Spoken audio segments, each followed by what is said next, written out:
Broadcasting live from the Business RadioX studios in Atlanta, it's time for Charitable Georgia.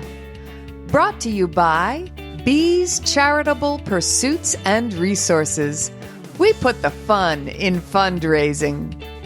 For more information, go to beescharitablepursuits.com. That's BEES charitablepursuits.com.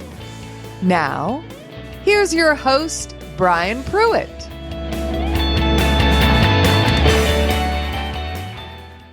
Good, fabulous Friday morning, everybody in the listening world. It's another fabulous Friday, and we got three more fabulous folks this morning.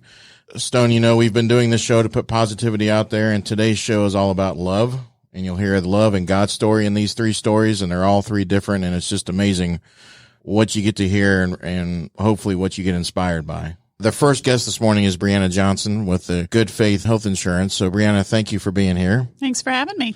So, first of all, I do want to talk a little bit about your company and the Good Faith Health Insurance. You have a passion in helping people and trying to get the bridge with health insurance and people that really can't find the right stuff.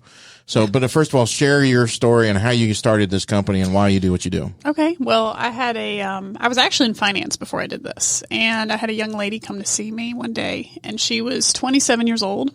She sat across from me and said, "I'm going to die before I'm 30, and I need a life insurance policy." And I just looked at her and I said, "Well, why do you think you're going to die?" You know, and turns out her medication was about $2,400. She had a medical condition that was very, very treatable. And I think I called about 5 to 10 different health insurance agents to help her. And nobody would help her because they all focused either on group or they were captive with a company that couldn't sell her anything. So I ended up finding that medication for $45.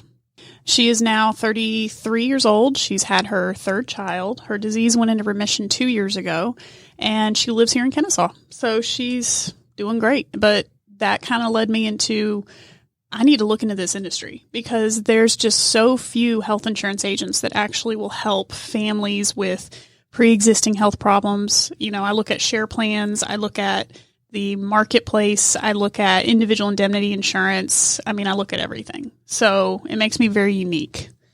Do you also help small businesses as well? Oh, absolutely. Up to and past 20 employees. It just depends on what their needs are.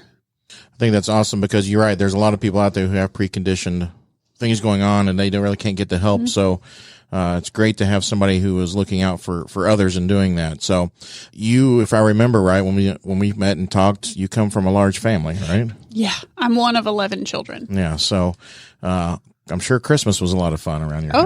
Oh yeah. You know, and same mom and dad as well. I always have to add that part in. We're not Irish, or we are Irish, but we're not Catholic. So it's answering those questions. But Christmas was always a blast, is always a blast. Well, one of the reasons I wanted to talk to you is you and your husband did something pretty incredible last year. Yeah. Officially. Yeah. You've been working on it for a while, but it came finally to fruition last year. You guys went and adopted an infant. Yes. So share that story. So my husband and I'm very open about this. We struggled with unexplained infertility for about 8 years. And when I say unexplained, it means that we did all the medical testing and they could find absolutely nothing wrong with either one of us. We are, I think, in one of the 5 to 10% of couples who struggle with infertility where they don't have an explanation. So the doctors just kept saying over and over, just keep trying, just keep trying. And it got to that point where we both looked at each other and I said, "Honey, you're about to be 38. Do we want to keep trying this way or do we want to actually make some effort and, you know, ensure that we get a child, that we have a child?" And so our beautiful little boy was born in April. And the crazy thing is that when you start this process, you are told you're probably going to have a baby with problems. He's going to have, you know, a mother who's got drug problems. You've got children who are out there with ADHD and all that. And I go, "Well, I have ADHD." So, you know, I sit here and I go, well, that doesn't guarantee anything. You know, a biological child doesn't mean it's going to be any healthier than a child you adopt. So anyway, we went through the process. It took about 6 months to get through, you know, the home study and tests and everything else to make sure that you are not criminals, that you're, you know, going through the process is tedious. And we actually went live with our profile in December because the birth moms can actually choose you, which is pretty cool on the private adoption side of it. So if a mother gets pregnant with an unwanted child and they say, I don't want this baby, they can actually choose the family this child goes to, which a lot of people don't seem to understand. So we actually got matched 2 weeks after our profile went live, which is insane. That does not happen very often. And our birth mom, I'm actually still in contact with her. I actually reach out to her about every 2 weeks, send her emails and updates and, let her know how he's doing, because obviously this was an act of love on her part. But she had me there for the delivery. So wow. I got the phone call, and in the space of 5 minutes, I had to sit down because I thought she was calling, our lawyer was calling me to tell me, oh, you need something for the website, or we need something for this, that, and the other. It's a lot like online dating. You have to create a profile, and the birth moms read through your profile. And they can pick the criteria. They can pick what state you live in. I mean, they literally have all of that information right in front of them. And she picked us, which we're super humbled by. It was very sweet, the whole process. And, for her, it was like, this was not a child that she didn't want. She just couldn't keep. She didn't have a drug problem or anything like that, but she just financially couldn't do it. This was her 5th child. So in her situation, it's pretty common for women to get pregnant, single moms having to struggle through this process. But she has just been a wonderful example to me of just love, because when she gave birth, she was crying, I was crying, we were just congratulating each other. When they put my son on her chest, and it's, at that time it's her child too, she's just looking at me. She's like, congratulations, you're a mom. And it was just incredible. But the entire time I really did try to make her feel like it's okay if you change your mind. And that is a hard thing for an adopted parent to do, especially when you've waited this long. So, so everything has gone really well. And the funny thing is, I mentioned this earlier, our son has been sleeping through the night since he was 6 weeks old. Wow. He is the most sweet, angelic child. And I know I'm totally biased, but he is a really good kid. And it's just funny because they prepare you for the worst when you're adopting, which is good and bad. But in our case, I was like, man, we've been spoiled rotten with this child. Like, he's so good. And his birth mom and I talk on a regular basis. We're actually going to go see her this summer. We're going to spend a week and just visit with her, let her see Corbin, our son, and just let her get to know him a little bit, because I do think that's very, very healthy for the child when it's a good situation, for them to know the biological family to some extent, to know where they came from. That's pretty cool, because, you see, obviously, Hollywood can do what they want to, but you see a lot of times it's further down the road when they start asking questions about who their biological parents are, and they want to start searching. So you guys are getting ahead of that curve, which I think is great. Yeah. And it's crazy to me that because, well, at least with private adoption, people think that there's all these babies that are available. There's not. There's about 30 families for every available child.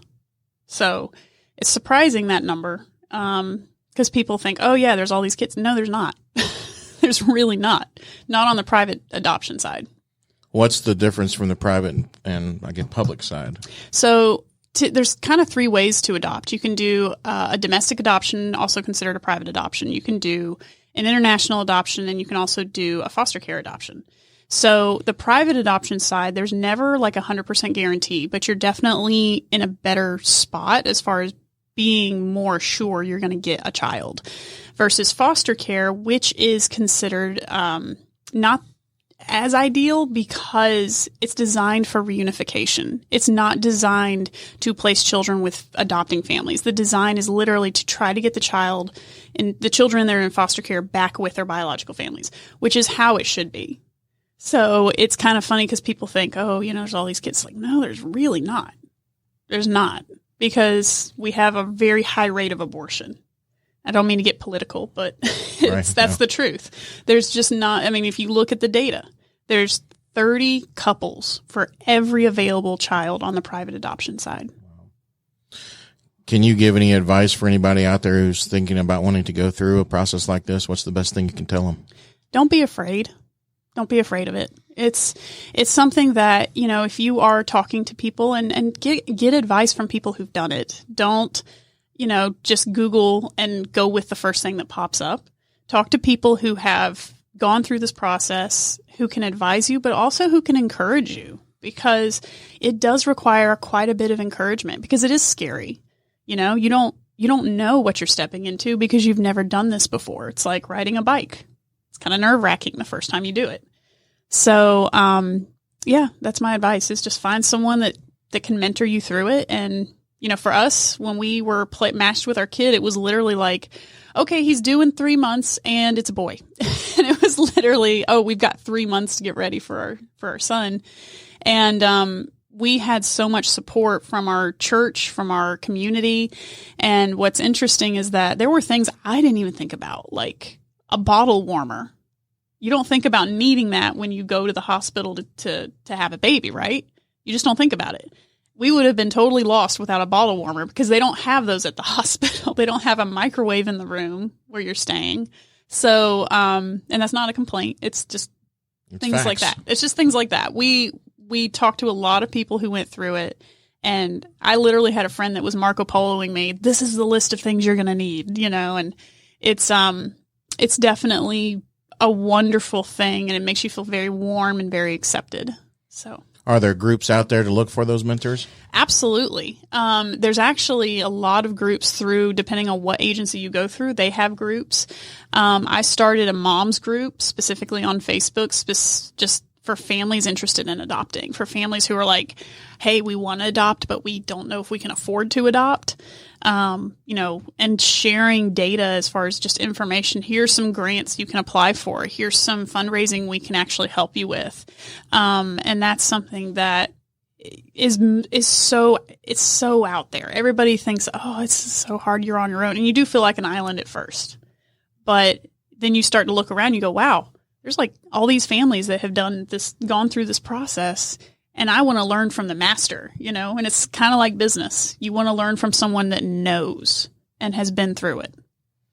If somebody wanted to get a hold of you, first of all, for their health insurance needs, or if somebody wants to get a hold of you and talk about the adoption process because they want to start doing it, are there ways people can do that? And if so, how can they? Absolutely. So for either of those, people can just call my cell phone, which is 770-289-9231. My website is goodfaithhealthinsurance.com if people want to look me up and just read about what we do.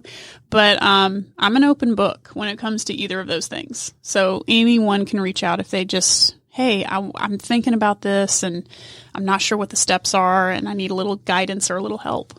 Either one. Can you share your Facebook group too? If somebody's looking for that? Yes. So that's a private group. So I'm going to I would share the link with someone who's interested. So. Well, Brianna, thank you for, again, being here and sharing your story. Do you mind sticking around and listening to these other two stories? Would love it. I'm actually really excited to hear y'all's stories. Awesome. Well, we're going to move over now to Sean Berney.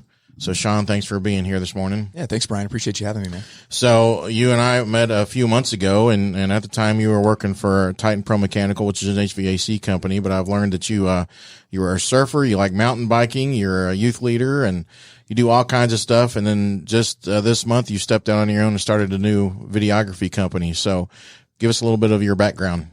Yeah. So as you said, I grew up in Cocoa, Florida, surfing, skateboarding, just really anything that I could get my hands on. Honestly, I have too many hobbies. My wife complains all the time, like, you have all these bicycles. It's just ridiculous. Right. And, so I've been trying to, as I get older, I've been trying to narrow those things in. Also, I've definitely gained a lot more wisdom in my older age with my sense of mortality, knowing that like I probably shouldn't hit that jump or I probably shouldn't surf that size wave, things like that. But, so, as you said before, I was part owner in an HVAC business. I've spent about 16 years in the business management space. So, I started working for action sports companies, skateboard companies, snowboard companies, and I traveled really all over the U.S., living in different places doing that and just managing business, opening brick and mortar stores for those different brands.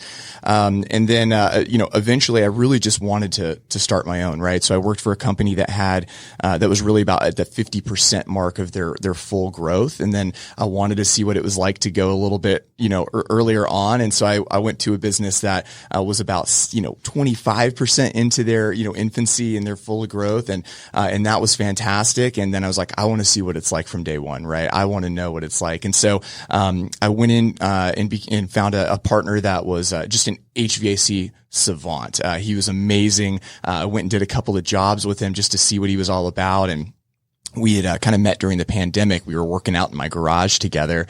And I was like, you need to get your contractor's license and let's do this. Right. So, we did, and it was fantastic. But, honestly, my love for film and film production and storytelling was just something that, I had done since, really early on, since I was a teenager. My friends and I were always filming each other, skateboarding and doing different things. And I just absolutely loved it. And it was a passion. And I started doing some of that for one of the businesses that I was in, and we were using a lot of those videos internally, and they loved it, and so they were commissioning me to do more things. But long story short, my business partner and I were having a conversation one day, and he was like, "Man, he's like, your videos are really good. Like, they're really good." He goes, "And I kind of feel like this is something you should do."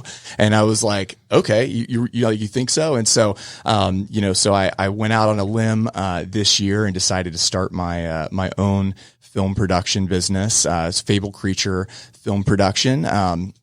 We do weddings, events, and then also a lot of branding. And I think my 16 plus years of experience in the business world, corporate business world, gives me a really unique perspective with customers and clients with branding, because I know what's going to turn those transactions, right? I know those things that what kind of clientele are you trying to target? So it gives me a unique edge, I think, to a lot of filmmakers, where I have that creative side, but I understand the marketing and sales side of it as well. So that's really exciting as well. But yeah. So I have to ask, where did the name Fable Creature come from? Yeah, good question. So I love like sci-fi and fantasy, and I'm a huge like Lord of the Rings nerd and all those types of things. I can't help myself, right? I can't help myself.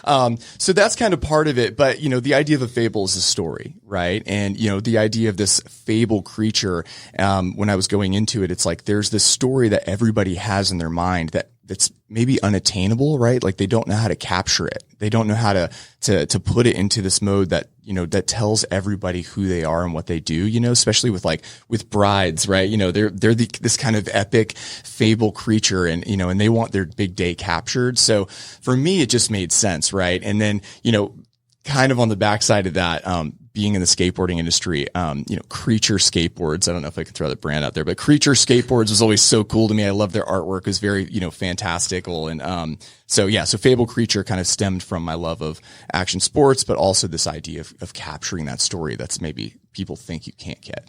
So Sean and I started working together. He's been gracious to come out and do some videography of the events I've done so far this year. So I appreciate that. And I have to tell you, he's a pretty good director. I felt like I was on the Ellen show yesterday, because when he was at the expo, he even brought something out and set it on, and he was standing right here at this spot. This is where you stand. I was like, no, I'm on a talk show. That's pretty cool.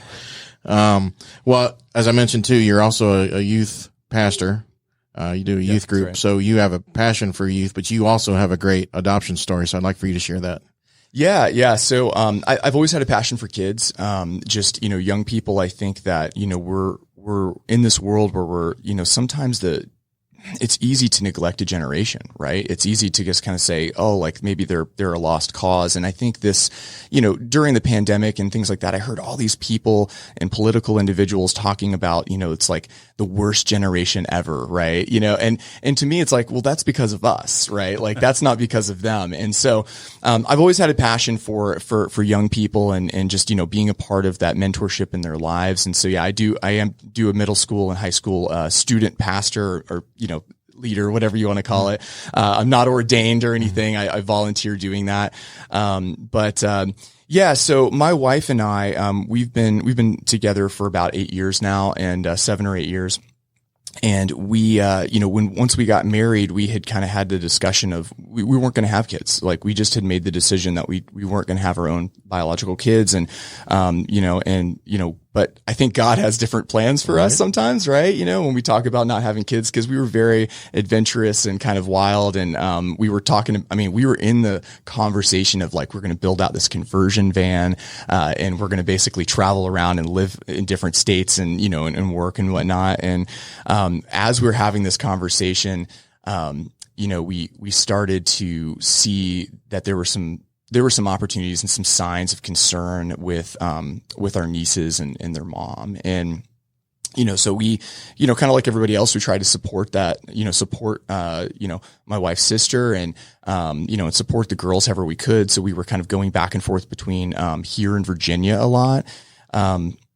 And, you know, we really had no intention or anything like that on our radar. And like, as far as like adoption or taking them, that was never a conversation. It was really trying to support, their mom through some of those addictions that she was having. Right. That was always our number one. And, you know, we were coming up to our 1 year anniversary. Like I said, 1 year married, right? Coming up to our 1 year anniversary. And we were planning this huge backpacking trip. We were going to be gone for like a week, you know, just totally off grid backpacking. And, you know, we'd finally it was about Easter, I think we were getting close to. And, we had seen the girls and seen their mom, and we realized that there was a real problem. So we had, you know, when somebody is battling with addiction, right, they're not always thinking clearly, you know, and they think that they've got it, right? I've got it. I can manage it, you know, but in reality is that's not the case, right? They really need to tackle that addiction problem. And, you know, and she'll be okay with me talking about it. She's been sober for 2 years. It's fantastic, but we'll get to that. But anyways, so long story short, my wife and I had kind of made this decision, like, we need to step in, right? We need to do something. And so we had talked to her sister and said, hey, why don't you bring the girls down to us? We'll take them on a vacation with us for a couple of weeks. And, you know, and you essentially can go to rehab and get help. And, so she came down and, you know, as you know, kind of that, I think the key word here is doing it out of love, right? You know, that love, you know, she had made the decision to leave him with us so she could go back and go to rehab. Well, unfortunately that wasn't necessarily what had happened. And she went back and she was kind of free of her girls for the first time in her life. And, you know, and that just really kind of led her down an even deeper, darker path of addiction. And so, we went through the process of really just like, we don't know what to do. You know, she didn't come back to pick them up on the date that we had talked about. And then when she did show up, she was like, I can't do it. Right. And so that's where that love comes into play. And she knew that, you know, leaving them with us, they'd be safe, right? While she went through this process. So, you know, 1 year into marriage, right? You know, going on, and we're going on our 1 year anniversary. We ended up changing all of our plans. You know, we basically packed our backpacks away and we went out and bought a small camper and just changed everything because I was like, well, you know, these girls are, you know, they've never been camping before, right? They don't know anything about that.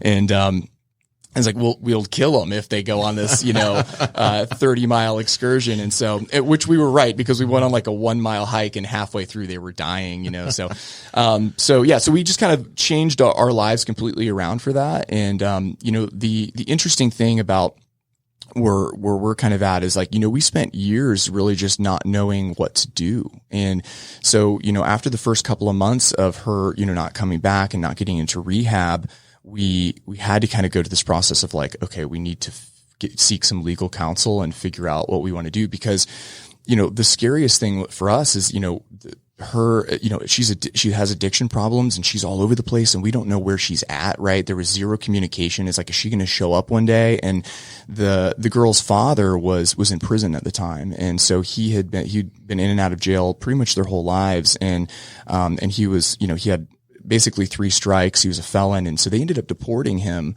back to El Salvador. And that was another thing that we were like, okay, well, you know, we don't have to worry about him showing up. We don't know what's going on because at the time we had absolutely zero legal like protection. The girls were just staying with us and we had somehow figured out how to enroll them in school. You know, we had gotten all their documents, but, well, anyways, we found out that their dad had, actually, you know, illegally came back into the country somehow. And so we were just really terrified. Like, you know, we don't know what's going on. And so we were on high alert for really a process of 2 years, and during that time we were, going to regular visits at the courthouse, and we had I think it's called a guardian ad litem, which is another really crazy thing. You're talking about the foster care system and how wild that is, when we're talking about private adoption versus the foster care. There are so many kids in the foster care system that, one guardian ad litem or representative is essentially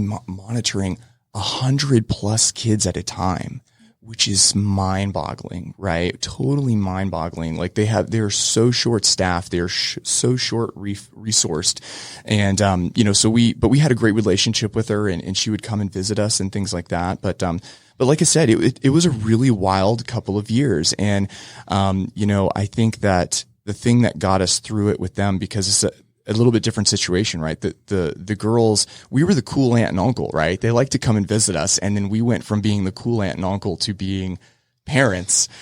So we were no longer cool. And I thought I was going to be the coolest dad ever, right? I'm like, man, I skateboard. I was in a band. I do all this cool stuff. No, that is not the case. When you become the parent, you pretty much no longer cool. Your cool is out the window. But, and all the things you tell them is not cool, but all the things, somebody could tell them the same thing and it's the coolest thing ever. And I'm just like, whatever. But, I think, the girls have been with us for just over 5 years now. As a great praise report and how God works in just amazing ways is, my wife's sister, she's been sober for a couple of years and she actually stays with us on the weekends, which is fantastic. So she's just been doing a fantastic job. And, but that brings up a whole different set of emotions, because I immediately took this. My wife and I both took the stance like we're mom and dad, right? We're these girls' parents, and that's hard on them, right? Because in their hearts, mom is still out there, right? And dad wasn't really in the picture, but mom was still out there, and so they're really holding on to that. And we had early conversations about adoption and things like that. And at the end of the day, that wasn't really what they were interested in, and what my wife and I had to come to the realization was that it wasn't about us, right? It was not like making that, decision for them was not about us. It was about taking care of them. And it was about putting ourselves in this position of like, we are always going to make sure that they want for nothing, right? But reunification with their mom was one of the most important things for us, and so it's a hard barrier because you put yourself in this parental, position, like, those girls will never not be my daughters. Never. Right. That to the day I die, that's where it's at, but, I guess we've gotten to this position where we didn't need that piece of paper to do it.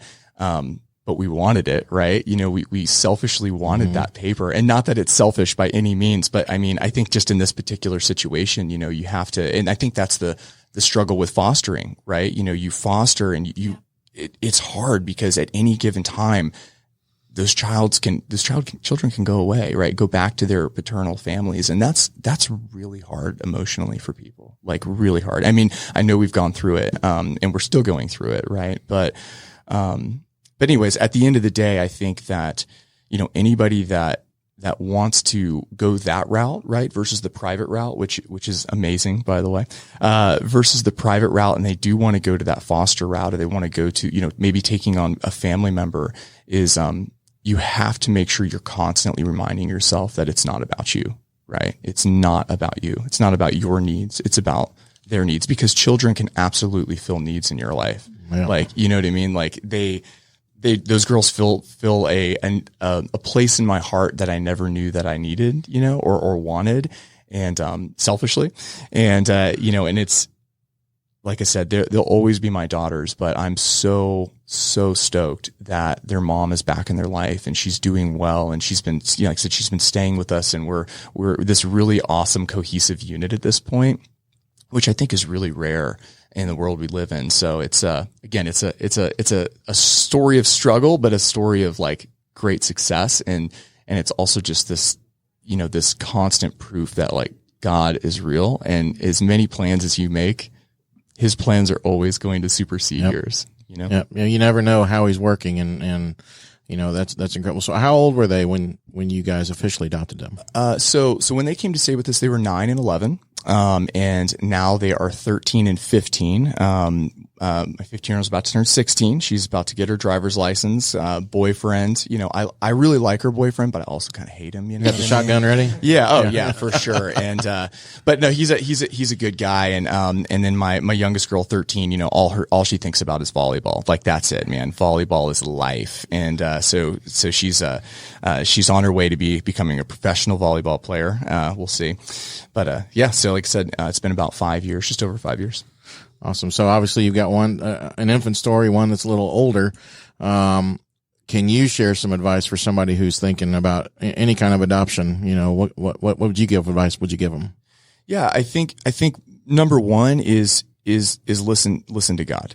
Like you need to listen to him, and you need to pray, right? You need to make sure that what the journey that you're about to undertake is long, and there are a lot of highs, but there are a lot of lows, right? And I think that it's really important to just go into it with that mindset of like, it's not always going to be happy days. There's going to be rain. And, and I think that if you going into the fostering to adopt kind of direction specifically is honesty, right? Being honest with them, because there's a really good chance that there wasn't a lot of honesty leading up to that particular time in their life, right? So just always being honest with them. That was always our number one rule. Like we're always going to be honest with you. We're always going to tell you the truth. We're always going to tell you what's going on, because we don't want you to get to a certain age and be like, oh, you withheld that stuff from us, right? So we were always honest with them, which is not always easy, And then the other one is pick your battles, right? Like you don't need to sweat the small stuff. We all have in our mind the way we want to raise our children or the way our children should be raised, but when you are taking children into your home that might be at a certain age, maybe they're a little bit older, they come with already kind of a fixed thought process, right? And, I think when you think about I don't want my child to dye their hair or something like that, man, that is small potatoes, right? Like that is way small potatoes. And, or just anything like social media, things like that. I'm a really big fan of limiting those things, but when kids move to your home, there's a good chance that they've had untethered access to social media this entire time, and just cutting the cord on them is a really terrible decision, because it's like addict withdrawals, right? They're going to hate you. It's a terrible decision. So you've got to take those things in stride, right? And you have to implement different things in a way that's going to encourage their growth, right? And encourage them to start thinking for themselves, because you don't want to be that person that's just telling them how to think. Like you want to teach them how to think, because that's going to serve them so much better in the long run of their life, versus you saying, no, this is what we believe. This is how we think. This is what you should do. It's just never a good idea. So again, it's about giving them the tools to think for themselves and giving them the tools to be successful in life. If somebody wants to get a hold of you for videography and they want to work with you, how can they do that? Yeah. So you can go to my website, www.fablecreature.com, or you can email me at SeanB, that's SEANB, at fablecreature.com as well. Sean, thanks for coming and sharing your story. Do you mind sticking around and listening to this next story? Absolutely. So my next guest, Tim Abbot, probably the best thing to do is ask him what he doesn't do, but Tim's got I don't know anybody who's got a bigger heart. I mean, if it could, it'd probably busting out of his chest. But as you can see, his sweatshirt, love, right? That's what we're talking about today. And I don't know if he did that on purpose, but that's great. Just some few of the highlights. I know that you were a journalist for the U.S. Navy, correct? You were a city councilman for your city of Harley. I am. You work for Kaiser. But your passion is just people. Yeah. And you love that. One thing that you and I have in common other than that is that we're both graduates of KSU. Yeah. Go Owls. And go basketball, they could make the big dance this year. It's exciting. So, you have the same kind of degree that I do in communication. So a Bachelor of Science in that. A lot of BS. Yes. A lot of BS. Not today. Right. No. We'll save that for the after party. I have two BSs and my middle initials are BS. So I've got a lot of it. So, but your big passion that you do is you're the board chair for the Good Neighbor Homeless Shelter. That's true. There in Cartersville. Yeah. And you started a thing called Night in the Box. Right. First of all, share that and the Good Neighbor Homeless Shelter and just your story. Yeah, there's a story around the the homeless shelter and my involvement.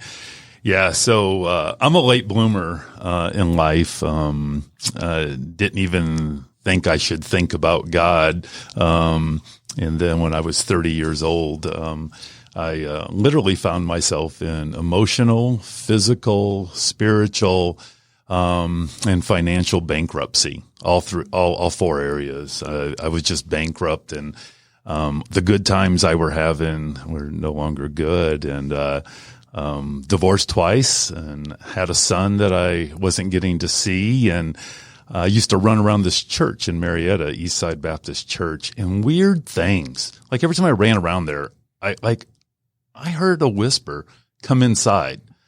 And I thought Christians were the weirdest people in the world. Like, who goes to church and you're singing all these songs and talking about this guy you've never seen named Jesus and clapping your hands?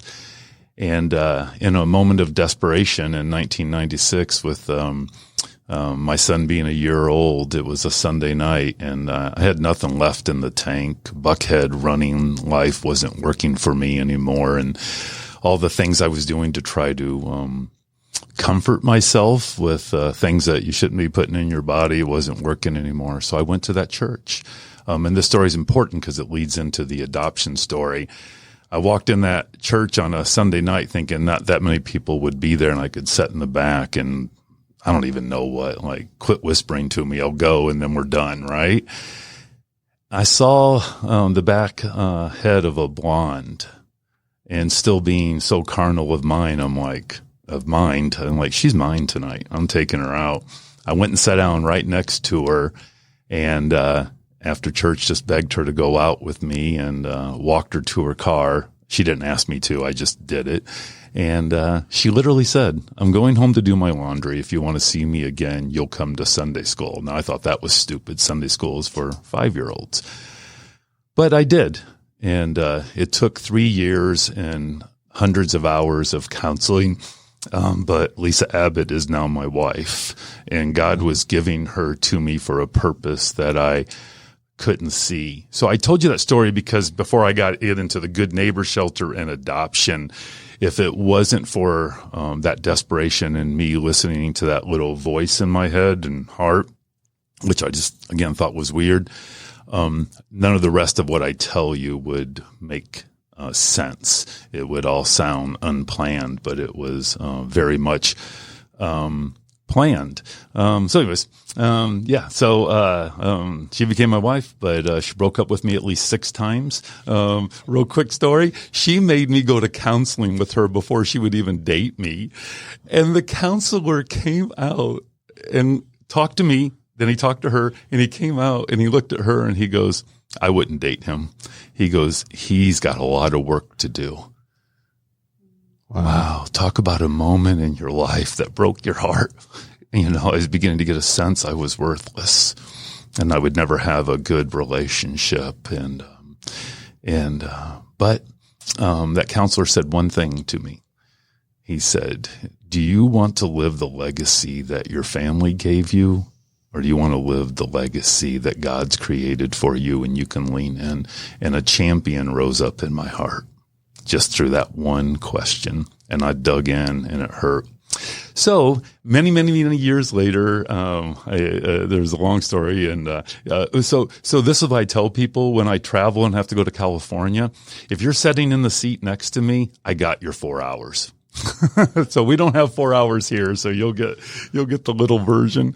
But yeah, just fast forward, moved to Bartow County, and God had a plan for us there. And then in 2016, I was literally walking down the street at a prayer breakfast, and I said to my friend John Parton, I said, God is opening up discretionary time for me to do things with my life, but I don't know what to do with it here, and I want to get involved. And he picked up the phone. He called the CEO of the chamber, and he said, if you'll let this guy in Leadership Bartow, he'll pay you back. So I got in that leadership class and did a lot of neat things. But one of the things was I was on a committee with the executive director of the Good Neighbor Homeless Shelter. And she called me one day. Usually when people call me and I don't know them, I figure that I talk a lot. And I figured I said something that I shouldn't have said. Right. I've offended you because remember, I didn't become a Christian till 30. I had a lot of filters to like get out, And so I picked up the phone and I said, "What did I say to you?" She goes, "What?" I said, "Did I offend you yet?" And she goes, "No." And I said, "I'm working on it." So she said, "Hey, I want you to do this thing called Dancing with the Stars. It's a benefit for the Good Neighbor Homeless Shelter." She goes, "You're going to tell me you can't dance and you probably can't, but I think that you can help us raise money." Never raised $1 for anybody before besides myself. And so I just said yes. And then get to the night in the box. I had to do a fundraiser. And I asked God, like, how can I do something outside of like cocktail parties or silent auctions, like something really unique nobody's doing?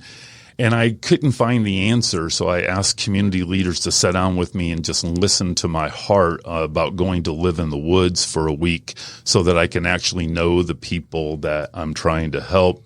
And they said, that's a horrible idea. They said, those are tight-knit communities and you won't be welcome, then it's dangerous. And then a guy named Doug Belisle looked at me and he said, "You want to do Night in a Box?" And I said, "Yes. What is it?" And he had a friend in Colorado doing that. So I'll end that story here. Brian was saying what was born out of that in January 2019 on the coldest night in January there, it was 21 degrees.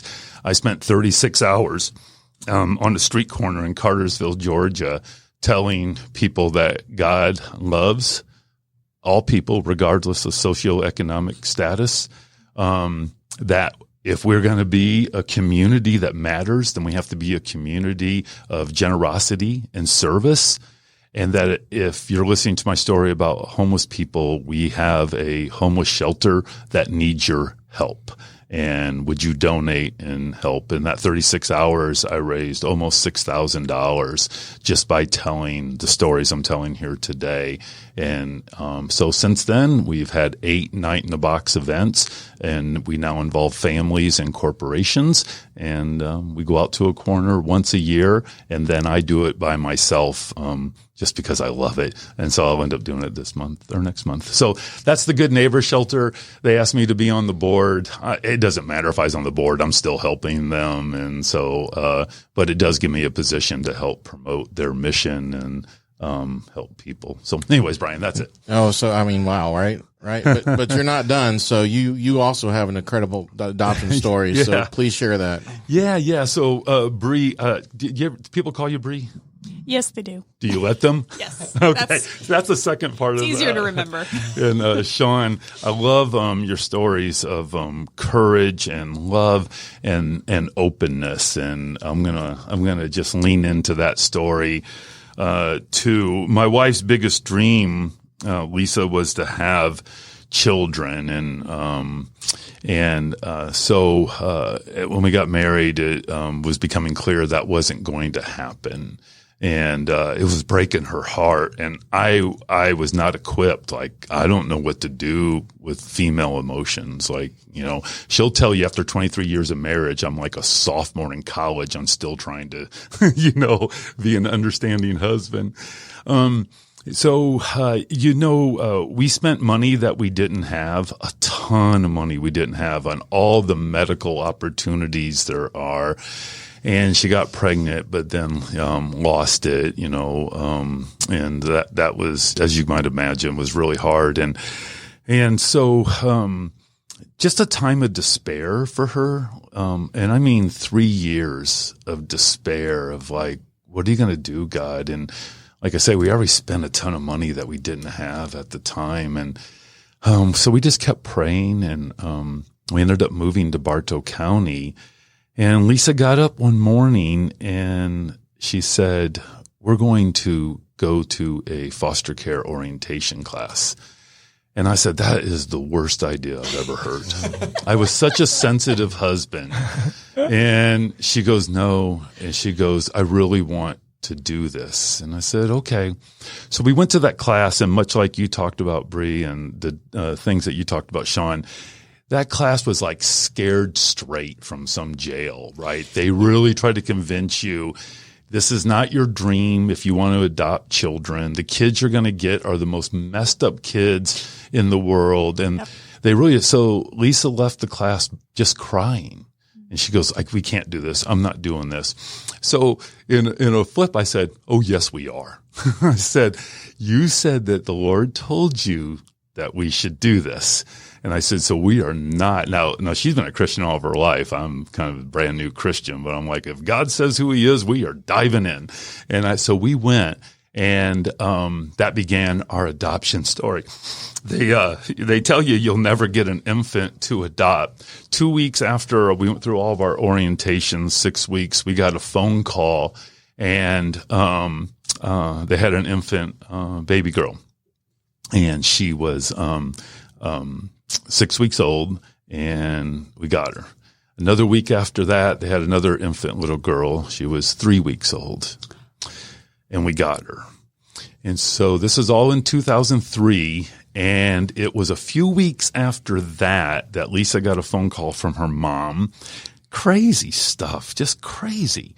That her mom's hairdresser knew a lady, and her husband was a Navy chief, and one of his direct reports wanted to abort. And he said, if you'll just keep the child, I'll help you find adoption. So through Lisa's mom's hairdresser, we get this phone call of like, hey, I hear you want to adopt. We have a child you can adopt. And so here we have a 3-week-old and a 6-week old, and we're like, oh gosh, I don't know, but this is an adoption, and foster care is not an adoption right now. And the things that you guys talked about were true, that Lisa was just so afraid we're going to fall in love with these kids, and they're going back to, their biological home. So we said, okay, well, we have to do the adoption thing then. Like, God's opening up this door. That mom changed her mind so many times, but then she delivered him and told the doctors that she didn't want to see him. So we got a phone call, and since she was in the services, Jag took care of her legal matters. We got a lawyer real quick, took care of our legal matters, and so we went and got Sam. So here we are now, 2003. We have Samuel, who is 3 weeks old. We have Emily, who is 6 weeks old, and we have Hannah, and I'm going to show you guys in the room. You can't see it on the radio. And we have Hannah, who is 10 weeks old. So in 2003, never have raised a kid. We have a 3-week-old, a 6-week-old, and a 10-week-old. And people are like, oh, that was been so fun. That was so, and like, seriously, the most stressful time of our marriage. It was a really tough year. You talked about a warming bottle.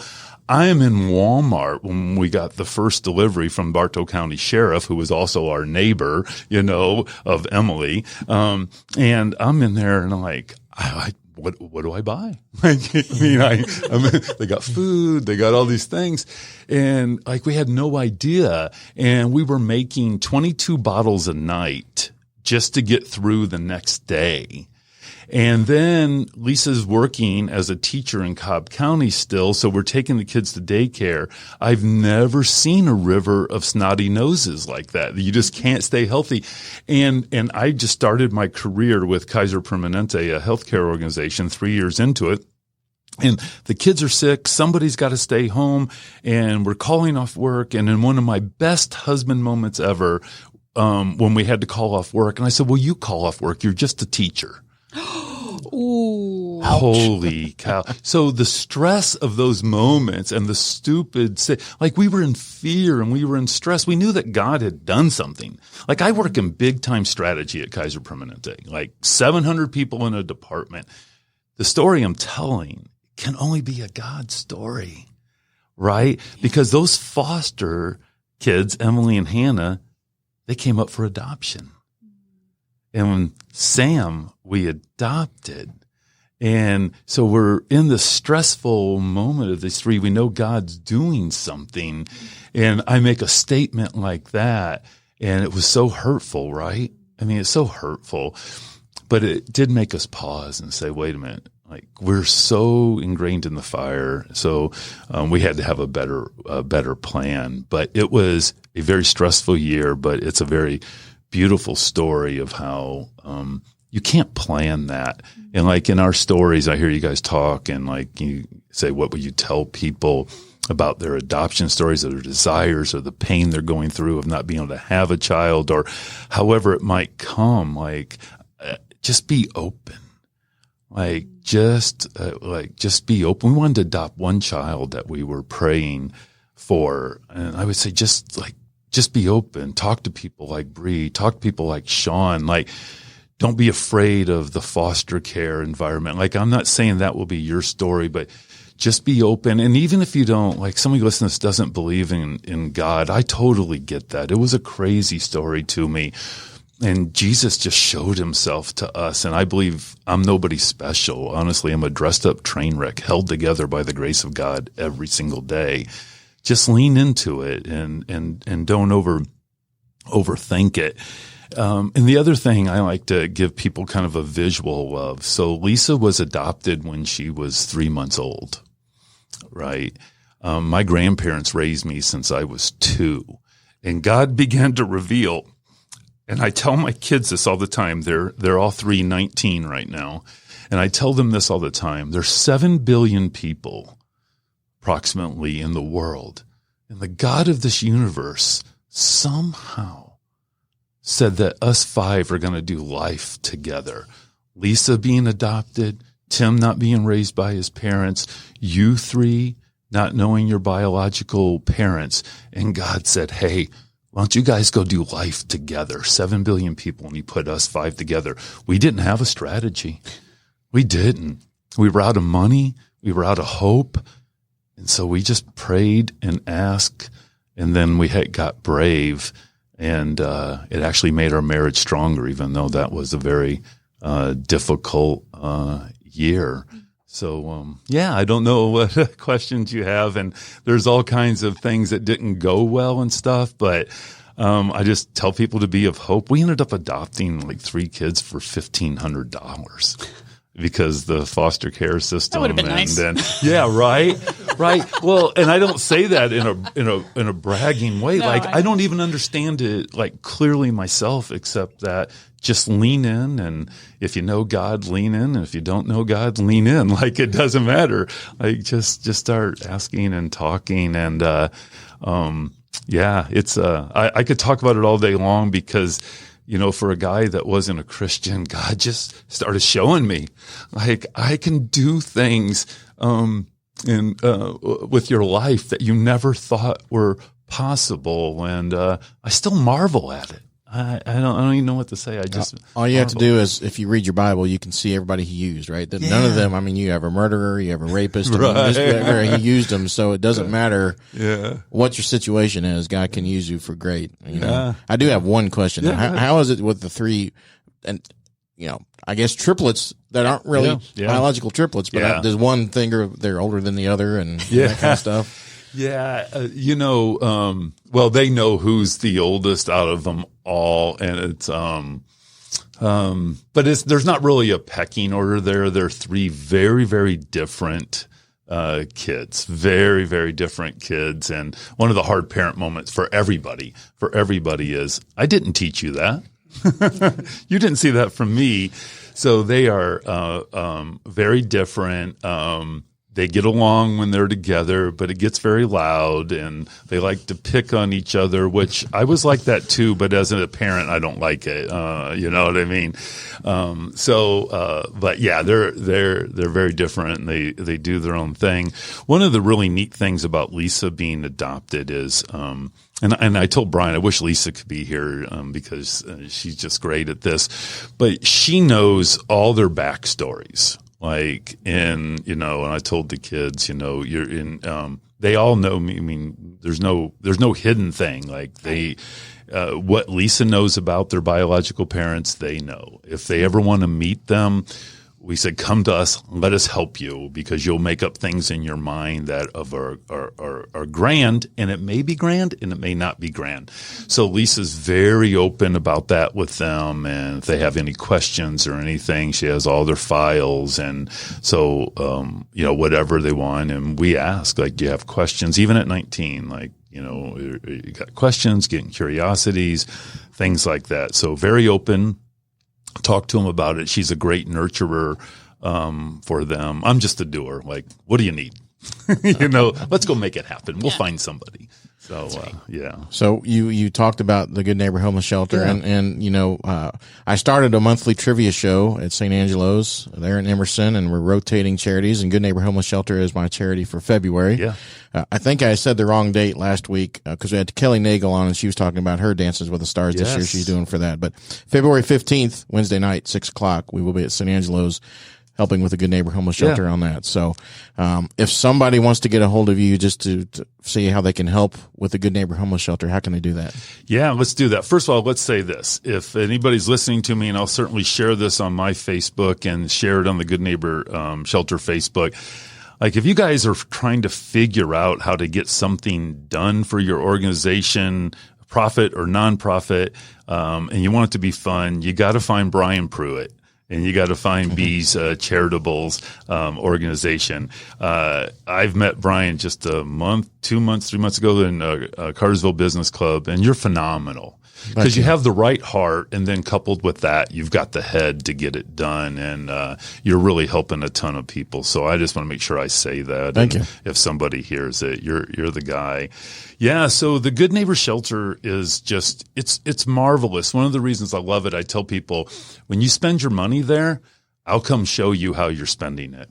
Like, families' lives are being restored. Women who are escaping domestic abuse and their kids, like, it's a home. Like, kids don't want to leave after they have to leave. And so, it's a great organization to support. Like, you can really see, we have a men's shelter with 14 beds, and we have a family, female shelter with 35 beds. And so the best way to get a hold of me and find, I'm so easy to find.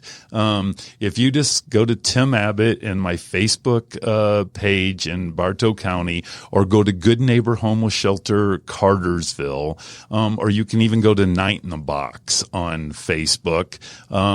And just easy to find. Our Facebook on Good Neighbor Shelter, we get so much support. If we put out there that we got 3 kids that need backpacks, I mean, we have it within an hour. Just beautiful people that want to step up and support or decorate a little girl's room who's never had a room decorated before. But I would say that's the easiest. I'll give you my phone number. There's really no secrets about me, because when I tell you the bad side of me, I'm just glorifying God that He brought me out of that. So it's 678-596-9415.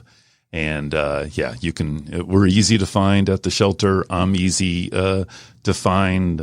I usually post when I go to church. If you want to talk, like, God was weird to me at one time too. I think the Bible is an exploration of a bunch of strange stories that have a really godly point, so I tell people, don't be embarrassed that it all seems weird. I get that. So I usually post on there, like, if you want to talk, just come find me. So I can talk forever. Tim, I appreciate you coming and sharing your story. While we're wrapping up, what I've started doing is I'd like to get the folks that are here. I mean, you've all shared incredible stories. You've shared some advice for those that might be looking at doing some adoption. But I want you guys to share either a quote or a word or something that people can go the rest of 2023 and beyond of just some encouraging words or some inspiration. So, Brianna, what you got? I keep coming back to Peter, where he says, "Cast your care upon Him, for He cares for you." Sean? Yeah, I mean, I kind of have 2 things, and I do have a quote. I know we're on time here, but I think one of the coolest things that I've heard from all of the stories, and the one thing that makes me feel really encouraged is the honesty piece, right? Being really honest with those loved ones and with your kids, and if you're going through this process, it just gives me a little bit of, confirmation that we went the right route, and in making sure that those honest conversations were happening. And, and I think the other thing is unconditional love. We think about unconditional love as a feeling, right? When in reality, it's a choice. You have to wake up and you have to choose every day that you're going to give those children unconditional love, and then if you're thinking about doing the foster piece, right? It's like, don't shy away from it. It's scary. But that child may be reunified with their parents, and that's the goal, right? But that means you need to wake up every day with that choice of unconditionally love that child, no matter what is happening, what they've been through. And if that leads to adoption, that's amazing, right? That's fantastic. But, so that's just a little thing. But my quote would be from Shaw, which is, you see things and you say why, but I dream things that never were, and I say why not. And the idea behind that is that anything is possible, right? There's nothing impossible, and a lot of people are going to be naysayers to the things that you want to do in life, and but in reality, God always has His plan. Tim? Yeah, so many things run through my head, Brian, so I'll try to get it down to a sound bite. I wish people could experience this almost live with the five of us in this room. And I really like what you said about unconditional love. It's hard to understand things in life. Like, I really didn't understand grace, and God showed me that through my wife, Lisa. I was a mess, and she's loved me in my worst parts. And people will say, well, what do you love about Lisa most? And I'll say, I'd rather have a bad day with her than a good day without her. So to a quote to wrap it up, and I guess is, I really struggled, believe it or not, with communication and being around people, before I became a Christian, and then God showed me. And then I really struggled because I talk so much about, like, does anybody really care what you're saying? And it sounds like you're bragging. And I wasn't. I was just trying to draw people into something that they don't even see and I don't see. So I heard this quote, and it's really helped me. Being humble isn't thinking less of yourself, but it's thinking of yourself less. So I just had to embrace what God was doing with me by way of communication, community involvement, marriage, and all that, and that I could talk about it, and I wasn't trying to draw attention to myself, but hopefully to be an encourager for others, because I think we're all broken and we all need words of encouragement, unconditional love, and people to lean into our lives like mine was leaned into. So I tried to lean in to others. So don't let being humble stop you from saying what you need to say, and let God worry about the outcome if your heart's in the right place. That's right. I told you last week that I was told by my mother that I needed to think of a new word, but all I can say is just awesome. I think that sums it up. Word. Yeah, it's a perfect word. All right, guys, everybody there listening, let's remember, let's be positive, let's be charitable.